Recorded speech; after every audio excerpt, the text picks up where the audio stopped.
that I think might offer us some new prospects for a digital rhetoric. So as you're probably familiar, Latour's central argument, simply put, is that the divide that we've created between the natural world and the social world is untenable.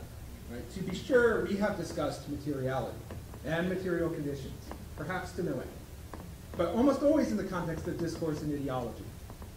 Rarely have we arrived to consider the objects themselves, let alone these objections that they might raise.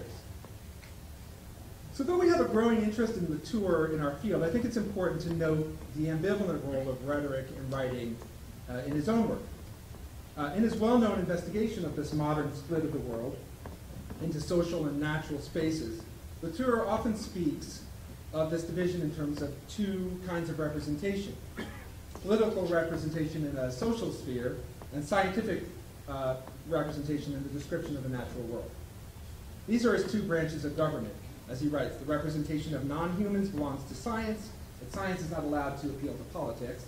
And the representation of citizens belongs to politics, but politics is not allowed to have any relation to the non-humans produced and mobilized by science and technology.